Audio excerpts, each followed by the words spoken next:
Hello, नमस्कार। आज हम बात करेंगे ओला कंपनी के स्टॉक्स के बारे में और जानेंगे इसके इम्पोर्टेंट सपोर्ट और टारगेट के बारे में। साथ ही हमारा ये वीडियो आपकी एजुकेशन के लिए बाय सेल की कोई एडवाइस नहीं है।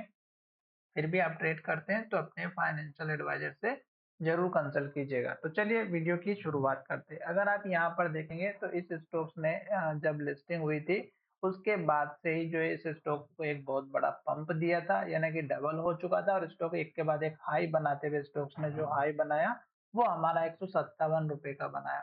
यानी कि स्टॉक्स में यहाँ पर कुछ ना कुछ इन्वेस्टर जो है, रिटेल इन्वेस्टर हैं या छोटे मोटे इन्वेस्टर हैं, यहाँ पर इस कैंडल में फंसे हुए होंगे।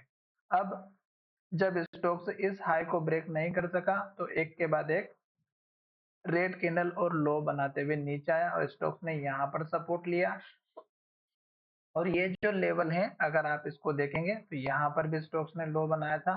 तो ये जो लेवल है 100 रुपए का, और यहाँ पर अगर आप देखेंगे तो 103 रुपए का, यानी कि 100 रुपए का जो लेवल था इतना इंपॉर्टेंट है कि स्टॉक्स में इसको ऊपर जाने से मना कर दिया और स्टॉक्स यहीं से दोबारा नीचे आ गया। देख सकते हैं यहाँ पर, जो कि एक बार यहाँ पर भी इन्वर्टेड एमर बनी, यहाँ पर भी बनी है और यहाँ पर भी हाई बना हुआ था। तो 100 रुपए के आसपास स्टॉक्स की प्राइस में रिजेक्शन मिला। फिर इस लो को तोड़ने के बाद स्टोक्स ने यहाँ पर लो बनाया। जब ऊपर की तरफ गया तो इस लो से, यानी कि इस सपोर्ट के लेवल से यहाँ पर रेजिस्टेंस मिला और यहीं से फिर से गिरते हुए आया।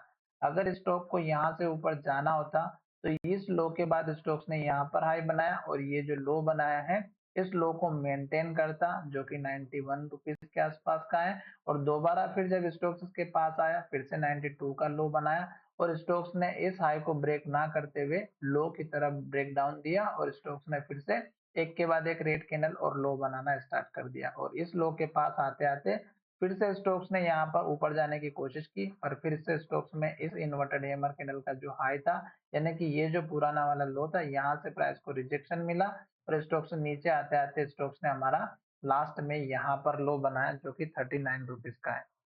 अब 39 रुपीज का लो है और स्टोक्स ने एक दिन एक बहुत बड़ी न्यूज दी जो कि स्टोक्स को लेकर के थी, और वो थी इसके फाइनेंशियल रिजल्ट को लेकर के, जिसमें ये बताया गया था कि स्टॉक का जो लॉस है वो पिछले क्वार्टर से कम था और स्टॉक्स की जो रेवेन्यू थी कंपनी की वो भी बढ़ती हुई दिखाई दी।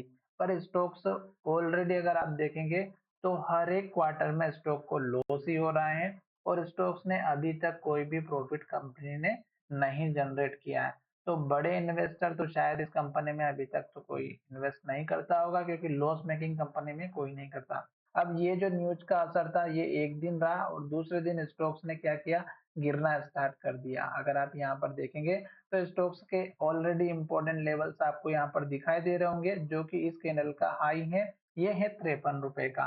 पर स्टॉक्स ने उससे पहले ही रिजेक्शन लिया और स्टॉक्स में आप देखिएगा कि 50 रुपए के आसपास स्टॉक्स ने रिजेक्शन लिया, 48.90, यानी कि लगभग 49 रुपीज। और यहीं पर हमारा 50 डेज का मूविंग एवरेज का रेजिस्टेंस मिला और स्टॉक्स नीचे आया। अब 2 दिनों की अगर हम बात करें तो फिर से स्टॉक्स हमारा इस तरह की एक के बाद एक रेड कैंडल जो बन रही थी फिर से स्टार्टिंग कर दी है। और अब अगर स्टॉक्स हमारे स्लो को तोड़ता है 39 को तो फिर हमें इन्वेस्ट नहीं करना है, नई फ्रेश एंट्री नहीं करना है, एवरेजिंग भी नहीं करनी है।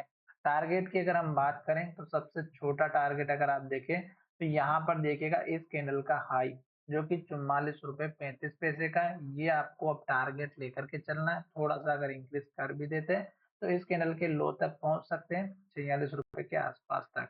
तो ये आपका टारगेट रखना है। मैंने आपको टारगेट बता दिए हैं। अभी स्टॉक्स जो है दो बड़ी रेड कैंडल बना चुका है और अगर आप यहाँ पर देखेंगे वॉल्यूम भी अच्छा खासा दिखाई दे रहा है 3 कैंडल में। पर जिस तरह से स्टॉक्स में गिरावट आ रही है हो सकता है कि स्टॉक्स 39 के लेवल पर आके 1 या 2 रुपए का मूवमेंट ऊपर की तरफ दे और स्टॉक का टारगेट आपका 42.50 के आसपास का देखने को मिले।